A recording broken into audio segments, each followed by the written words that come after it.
조개 껍데기 설교라는 유명한 설교가 있습니다. 조개 껍데기 설교가 무슨 설교냐 하면 많은 대학생이 모이는 수련회가 있었습니다. 그때 어느 목사님이 이 유명한 조개 껍데기 설교를 한 겁니다. 이 설교 때문에 많은 젊은이들이 자신의 인생의 방향을 180도 바꾸었다는 겁니다. 그래서 많은 젊은이들이 세계를 향해서 복음 들고 나갔습니다. 미전도 종족에게 가기도 하고 또 자기 주어진 처소에서 하나님의 복음을 전하고 또 자신은 하나님 앞에서 거룩하게 살아갔다는 거예요. 이 도대체 어떤 설교이길래 이 사람들이 이렇게 변했을까요? 이 내용은 이렇습니다. 그냥 두 부류의 사람을 비교를 해가지고 어떤 삶을 살아야 되겠느냐, 이걸 젊은이들에게 제시를 한 것입니다. 한 부류의 사람은 미전도 종족의 80이 넘은 노인이 젊었을 때부터 그 족속에 가서 의사입니다. 이 여자가 의사인데 의사면서 평신도로서 복음을 전한 것입니다. 그리고 그 옆에서 그녀를 도운 역시 80에 가까운 여인입니다. 선교사죠. 그런데 이 두 사람이 80이 넘어서 이제 일을 마치고 돌아오다가 이 차 브레이크가 고장이 나버렸어요. 그래서 가파른 길을 내려오다가 브레이크가 그냥 고장이 나는 바람에 차가 뒤집혀가지고 두 사람이 다 죽었어요. 자, 이 두 사람을 이야기했고요. 또 한 부류의 두 사람이 있습니다. 이 사람은 부부예요. 이 사람은 나이가 59세 때 은퇴를 했습니다. 남자는. 그때 여자 나이는 51세였어요. 이 두 사람은 은퇴를 해서 이제 은퇴금을 가지고 한적한 시골에 갔습니다. 바다도 있고 경치도 좋은 곳에 자리를 잡았어요. 배를 한 척 샀습니다.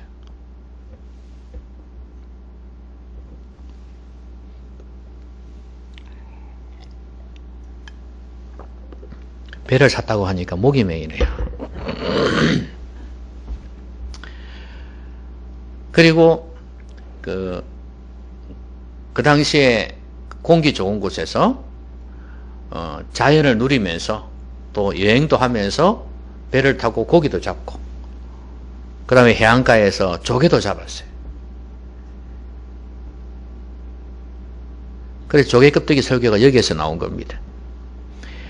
그래서 조개를 잡아가지고 먹기도 하고 또 예쁜 조개들을 모아가지고 이 조개 껍데기를 장식을 해놓고 그리고 또 친구들이 오고 이러면 그거 나눠주기도 하고 그런 삶을 살았어요. 이 두 부류의 사람들을 이야기를 하면서 여러분은 어떤 삶을 살고 싶습니까? 흔히 아메리칸 드림이라 하는 이것이 그 당시에 많은 미국인들 가운데 자리 잡고 있었어요. 아마 그들의 경제적인 수준을 생각할 때 지금 오늘 우리의 수준과 비슷하다고 볼 수가 있을 거예요. 지금 많은 사람들은 후자를 꿈꾸고 있을 겁니다. 내 인생의 마지막을 조용한 곳에서 공기 좋은 곳에서 자연을 즐기면서 나는 자연인이다. 그렇게 즐기면서 살고 싶어 할 겁니다. 근데 이제 하나님 앞에 섰을 때 조개 껍데기를 주운 사람은 뭐라고 말씀할까요? 저는 조개 껍데기 줍다가 왔습니다. 그렇게 하지 않겠습니까? 너 뭐 했느냐? 그러면 그 대답밖에 할 것이 없잖아요. 그러면 이게 비극이라는 거예요. 비극 아닙니까? 하나님 앞에 섰는데 조개 껍데기 줍다가 왔다.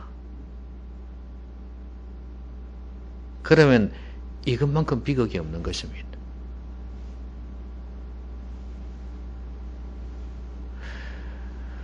여러분은 어떤 삶을 살고 싶냐? 그래서 비록 브레이크 파열로 인해서 이 두 여인이 죽었지만 이 사람들은 죽을 때까지 복음을 전하다가 하나님 기뻐하시는 일을 하다가 죽었단 말이에요. 여러분은 어떤 삶을 살고 싶냐? 하나님 앞에 섰을 때 여러분은 어떤 대답을 하기를 원하느냐? 이 질문 앞에서 많은 젊은이들이 꼬꾸라졌어요. 우리 아버지 어머니가 꿈꾸던 그 후자의 삶, 나도 꿈꾸고 있었는데 내가 잘못 생각했구나. 그러면서 이 젊은이들이 믿음으로 무장하고 세상을 향해서 열방을 향해서 나아갔던 것입니다. 여러분은 여러분의 남은 삶을 어떻게 살기를 원하십니까? 하나님 앞에 섰을 때 어떤 대답을 하고 싶냐고요? 뭐 하다가 왔다고 그렇게 말씀드리고 싶습니까?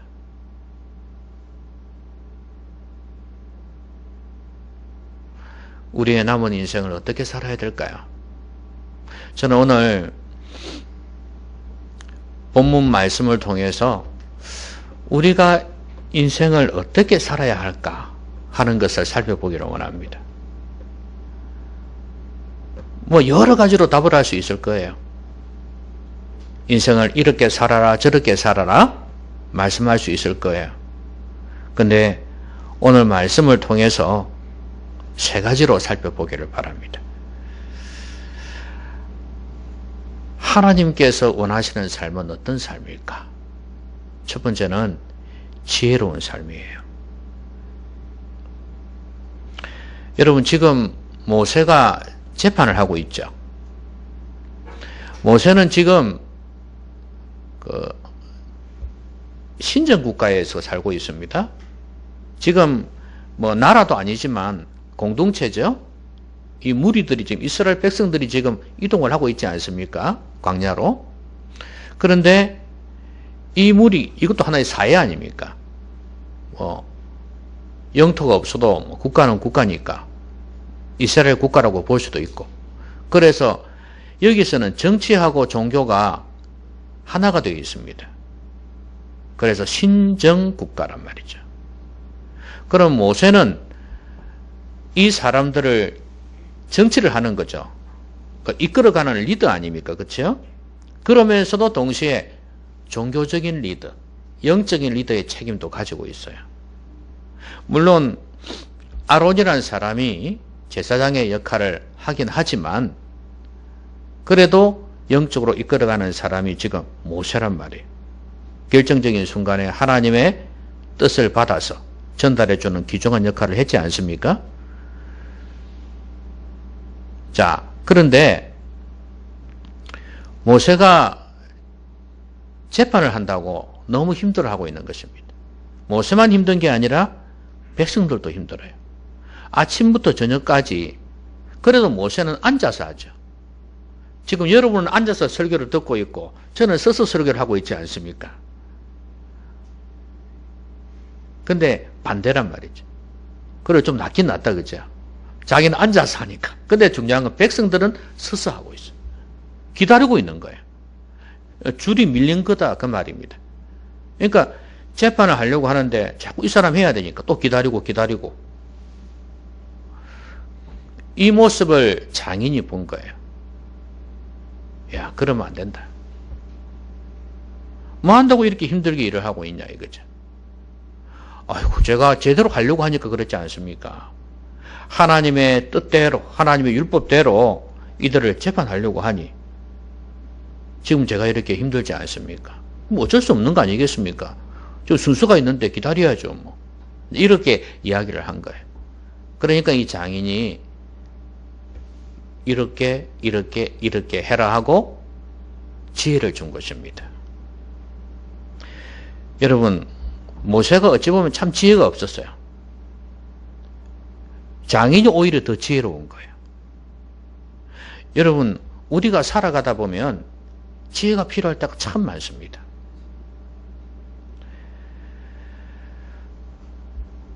우리가 어떻게 살아야 할 것인가? 지혜롭게 살아야 되는데요. 근데 이 지혜라는 것은 정의를 할 때 이렇게 정의를 하기도 합니다. 지식을 활용하는 능력. 이렇게 지혜를 정의를 합니다. 지식을 활용하는 능력이죠. 그러면 뭐가 있어야 되겠습니까? 지혜로우려면. 지식이 있어야 되겠죠. 지식이 있어야 지혜로울 수 있는 것입니다. 무슨 말이냐면 아는 게 있어야 된단 말이죠. 근데 어떤 사람들은 100개를 알아도 10개밖에, 10개밖에 활용하지 못하는 사람이 있는가 하면 어떤 사람은 20개를 알아도 20개를 활용하는 사람이 있어요. 그래서 좀 가방끈이 좀 짧아도 지혜로운 사람이 있어요. 그러니까 학교 공부를 좀 많이 못했어도 이 세상 살아가면서 지혜로운 사람이 있어요.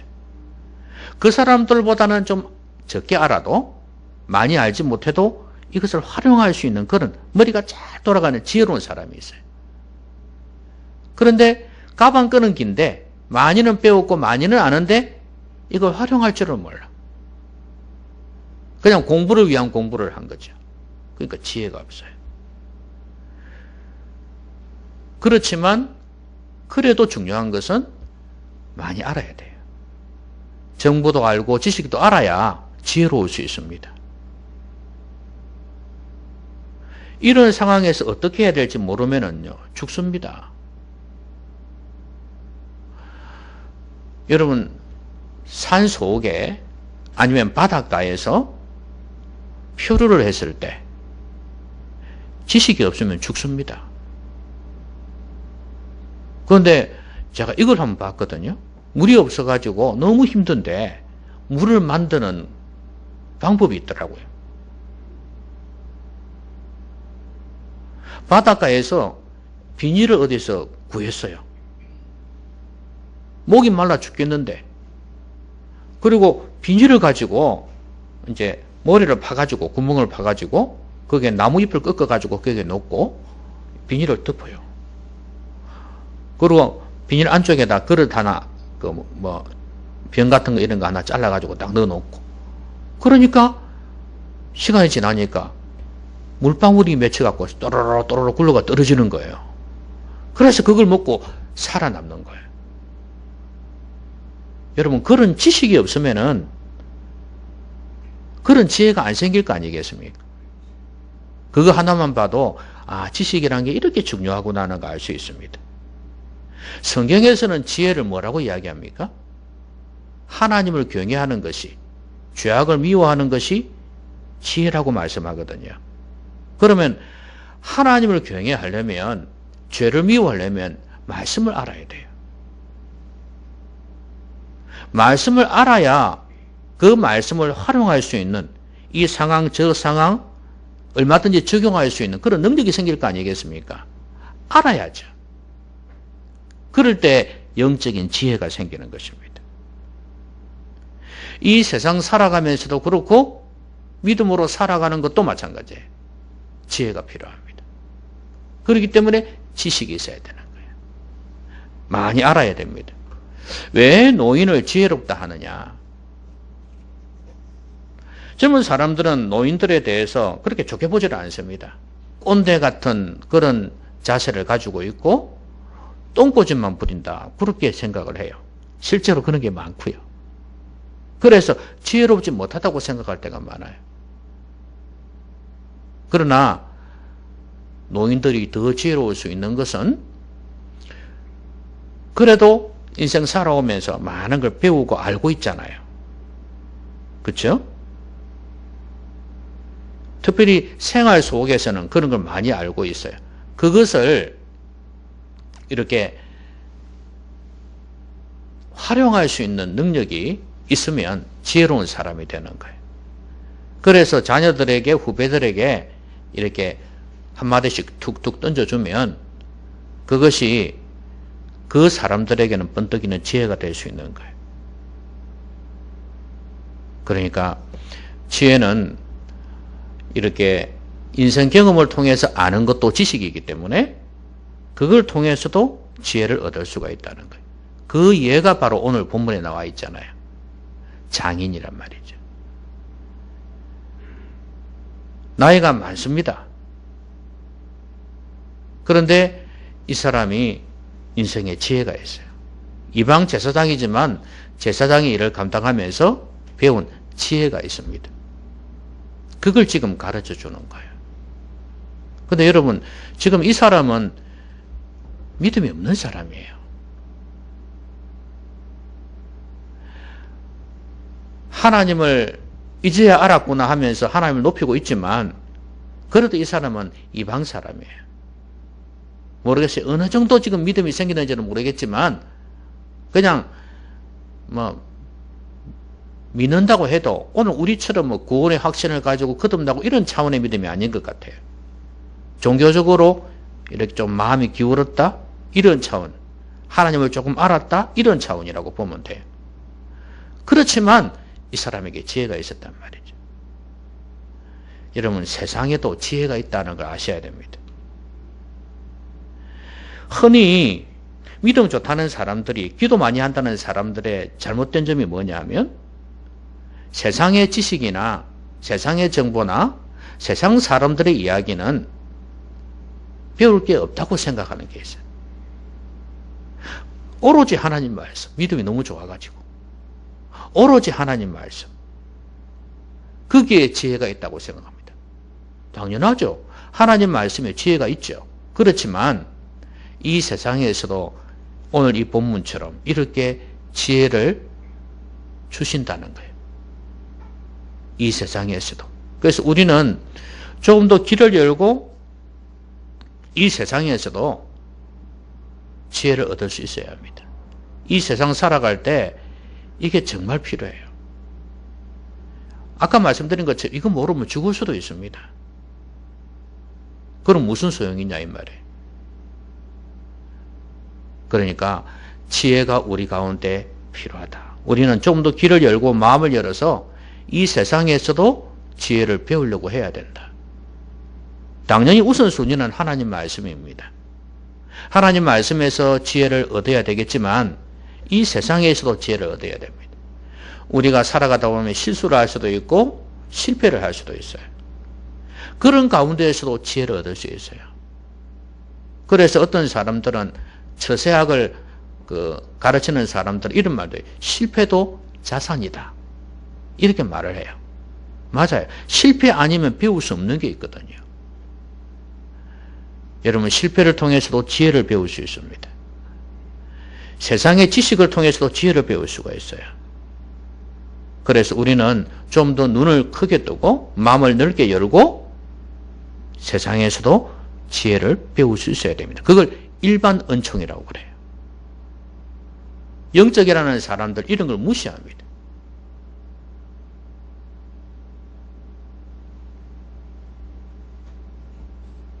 그래서 요즘 정치하는 사람들도 그런 게 있죠. 무당, 무속 이런 게 있지 않습니까?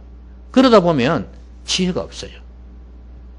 자꾸 영적인 것만 생각하는 거예요. 영적인 것도 아니지만 자기들 볼 때 영적이라 생각하겠지만 평범한 삶 속에서, 인간관계 속에서, 어떤 조직이나 제도 속에서 뭘 해야 될지는 모르는 거예요. 지혜가 없는 거죠. 그런 말만 믿고 병원에 안 가고 그래가지고 오히려 죽음의 위기를 맞는 사람도 있다 이 말이죠. 그러니까 영적이라는 것이 얼마나 위험한지를 보여주는 거예요. 우리는 바른 하나님 말씀 안에서 영적인 사람이 되어야 되고, 그러면서 그것은 동시에 이 세상의 모든 하나님의 섭리를 무시하지 않는 것입니다.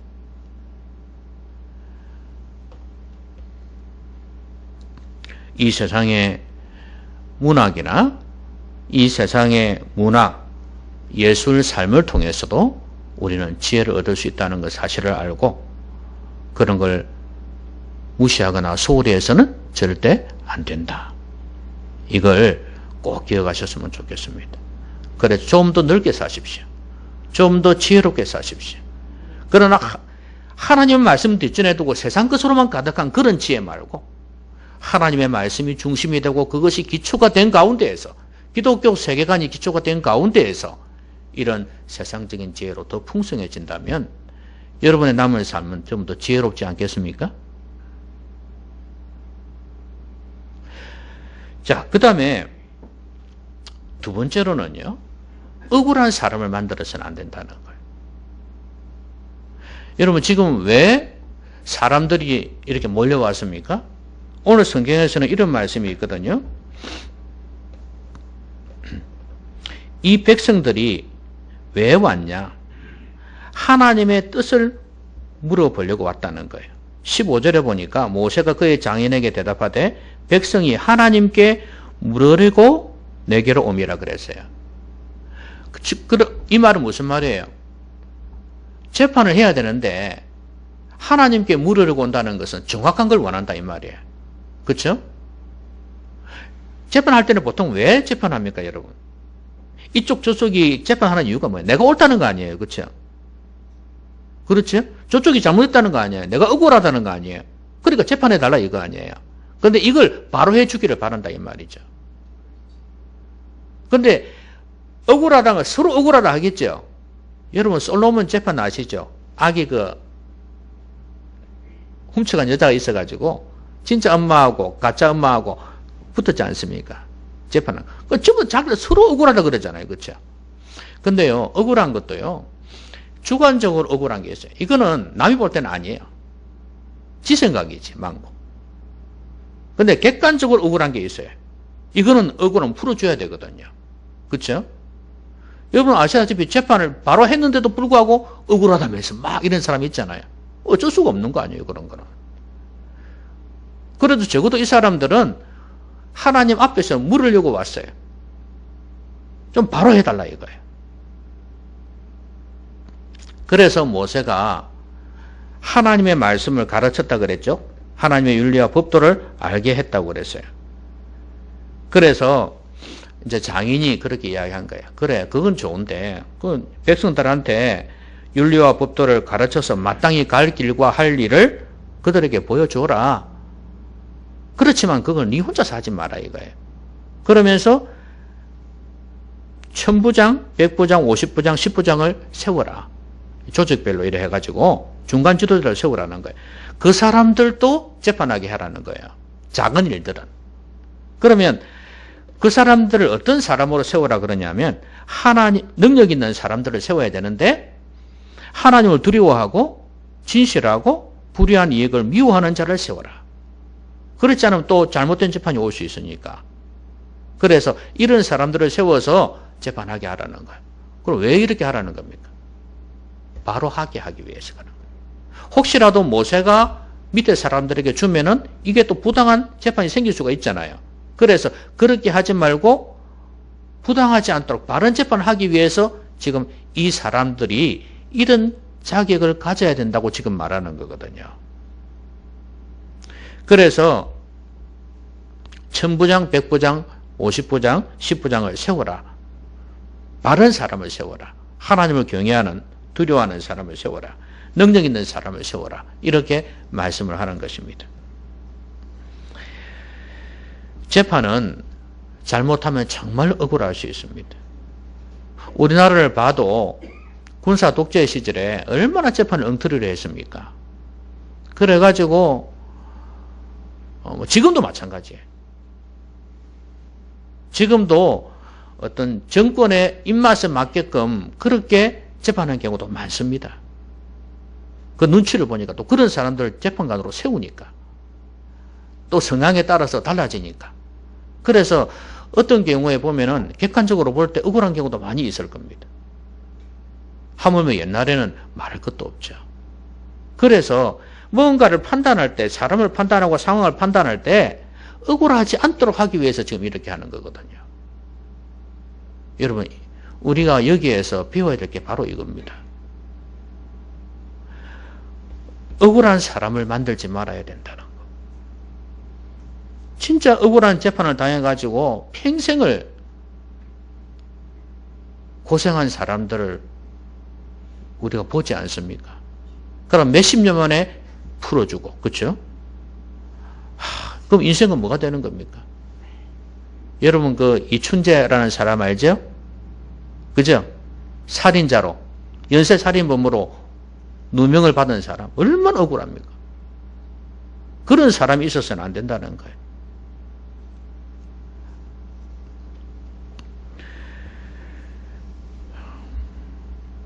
오늘도 우리는 재판을 받고 있어요. 법정 재판이 아니라 사람들에게 재판을 받고 있어요. 좀 쉬운 말로 하면 평가를 받는다 할까요? 근데 그 평가가 참 억울한 평가일 때가 많아요. 저 사람은 저런 사람이야, 이 사람은 이런 사람이야, 이렇게 평가를 하고 몰아붙일 때가 있을 거예요. 근데 그까지는 좋은데 적어도 억울하게 해서는 안 된다는 거예요. 다른 사람을 억울하게 해서는 안 돼요. 그래서 흔히 그런 말 하잖아요. 다른 사람의 눈에 눈물이 나게 하면 너의 눈에서 피눈물이 날 거다. 뭐 그런 말 하지 않습니까? 그 말은 다른 사람을 억울하게 해서는 안 된다는 이야기예요.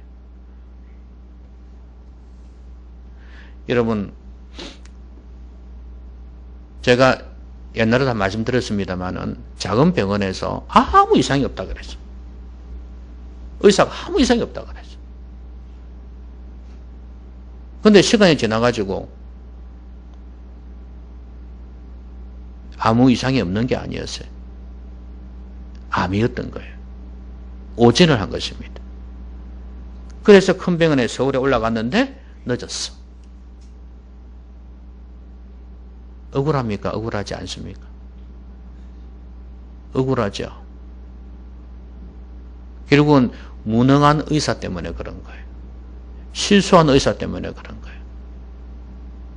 여러분, 남에게 억울함을 주지 않으려면 우리는 제대로 된 사람이 되어야 돼요. 여러분, 부모도요, 자녀에게 억울하게 하는 게 많습니다. 바른 생각을 가지고 바른 삶의 태도를 가지고 자녀를 키우지 아니하면 편애를 할 수 있다거나 그 다음에 잘못된 걸 요구하고 기대할 수 있잖아요. 그러다 보면은 억울하게 만들어요. 이거는 부모와 자식뿐만 아니라 부부간에도 마찬가지예요. 평가 많이 하잖아요. 너는 돈이 없니? 너는 뭐가 부족하니? 뭐가 부족하니? 평가 많이 하잖아요. 근데 어떤 거는 정당한 것도 있어요. 근데 어떤 건 억울한 것도 있을 거예요. 이렇게 억울하게 해서는 안 된단 말이에요. 지금 내가 하고 있는 이것이 하나님 앞에서 정말 바른 것인가 아닌가를 생각해 봐야 된단 말이에요. 지금 왜 자꾸 하나님의 윤리와 법도를 이야기하냐 하면 사람의 생각은 천차만별이고 여러 가지예요. 그러지 말라 이거죠. 하나님 앞에서 보라 이거예요. 하나님 앞에서. 그래야 억울하지 않다 이 말이에요. 주관적으로 억울할지는 몰라도 객관적으로는 하나님 말씀 앞에서 보면 문제가 없다 이 말입니다. 하나님의 기준에서 지금 내가 이렇게 말하는 것이 정당한가 옳은가를 한번 생각해 봐야 돼요. 그러지 않으면 억울하게 하는 것입니다.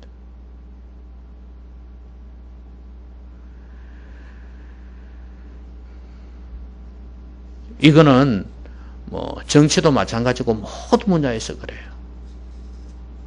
무능력하면요 억울하게 할 수 있습니다.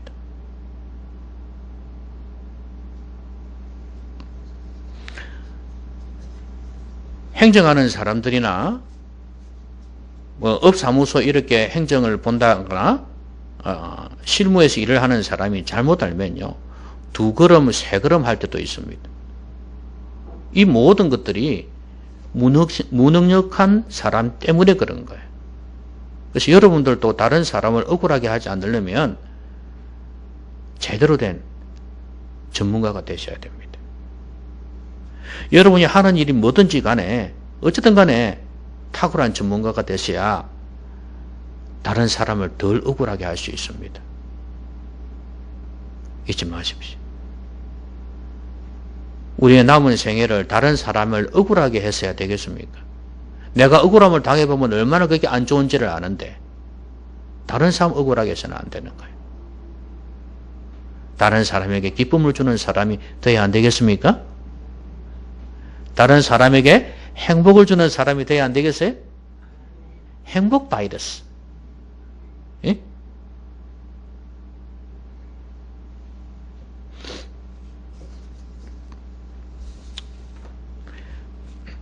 여러분 표정도요 이렇게 밝게 하십시오. 밝게. 알겠죠? 예? 밝게. 이런 것도 있습니다. 아니 직장에서 딱 들어갔는데 나는 이제 뭐 안녕하세요 하고 들어갔어요. 근데 어떤 사람이 인사를 안 받는 거야. 그러고 내한테 무슨 감정이 있나 싶은 생각이 들어가지고 막 기분이 나쁜 거야. 속으로 뭐 이상하네 하고 그래 앉아있어. 괴로워가지고.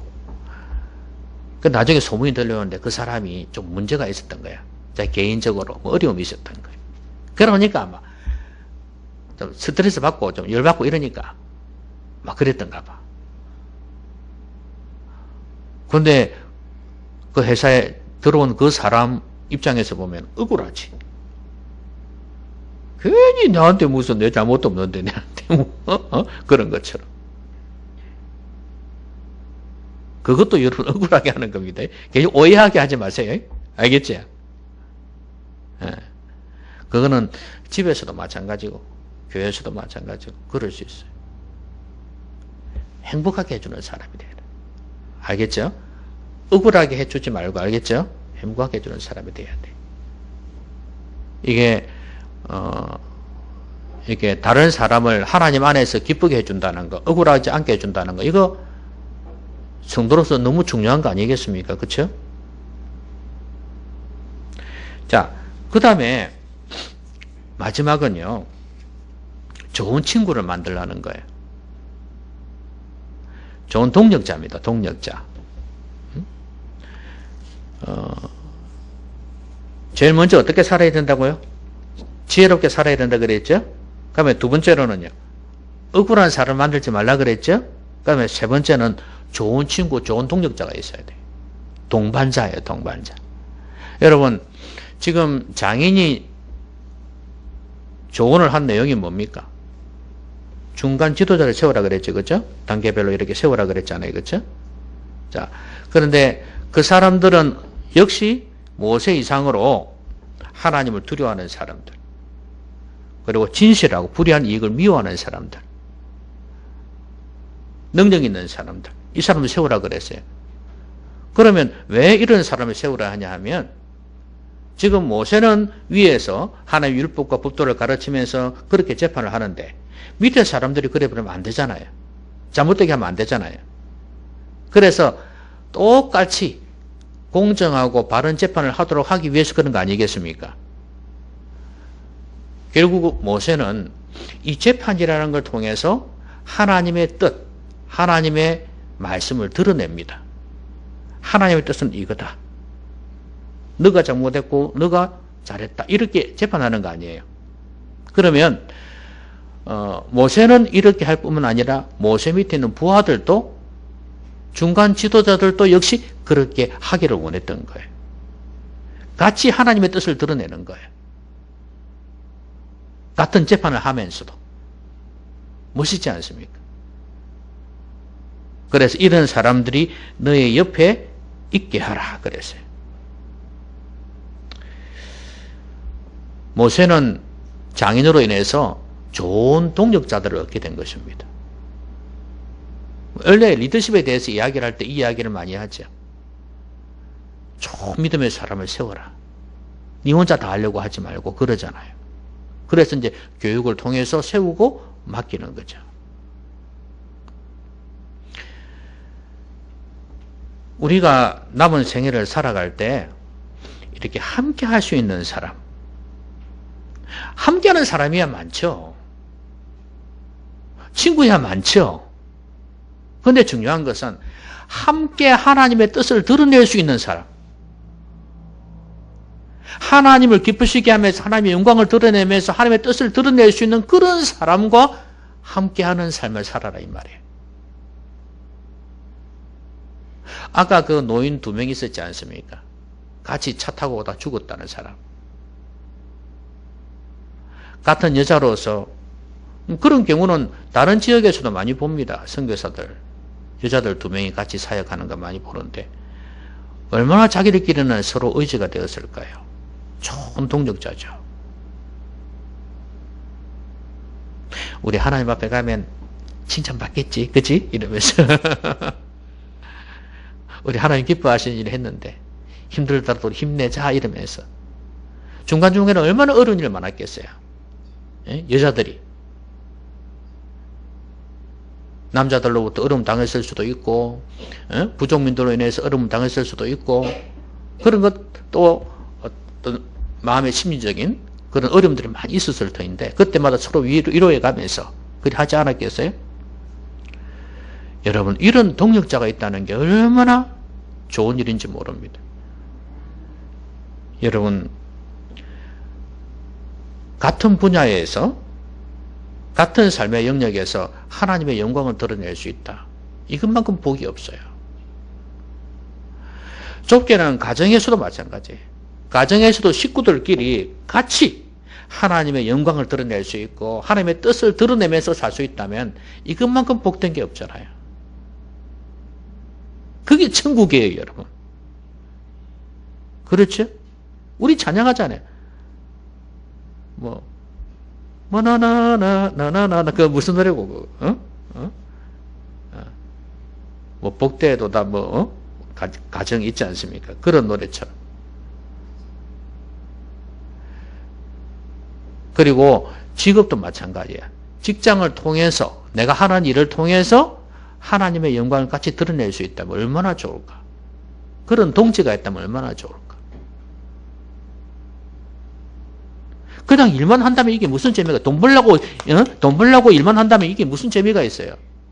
무슨 보람과 즐거움이 있겠냐, 이 말이에요. 그런데 이 일을 통해서 하나님의 영광을 드러낼 수 있다. 하나님의 뜻을 드러낼 수 있다. 얼마나 좋아요. 일이 그렇게 귀찮거나 괴롭기만 하진 않을 거예요.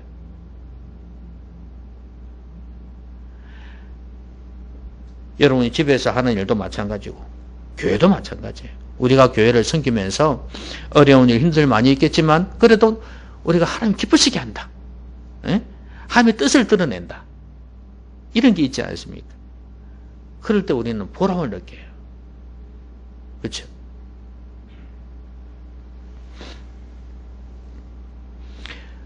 그래서 모세에게 하나님을 두려워하는 진실하고 불의한 일을 미워하는 이런 사람을 택해라 이렇게 충고를 했거든요. 그래서 내가 먼저 그런 사람이 돼야 돼. 내가 이런 하나님의 뜻을 드러내고자 하는 말씀으로 무장된 사람이 돼야 되고 중심이 바로 서 있는 사람이 돼야 되고 그러면서 그런 사람을 함께 할 수 있는 그런 사람이 돼야 돼.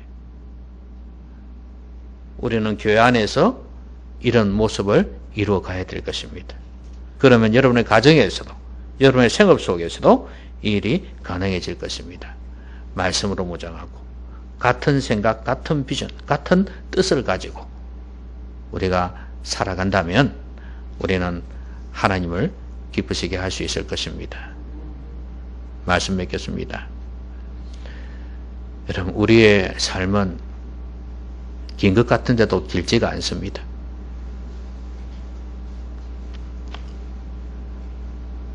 쉽게 이야기하자면 죽어야 됩니다. 언제 죽을지 모릅니다. 건강했다가도 금방 가는 것이 인생인데 하나님 앞에 섰을 때 뭐라고 말할 수 있을까요?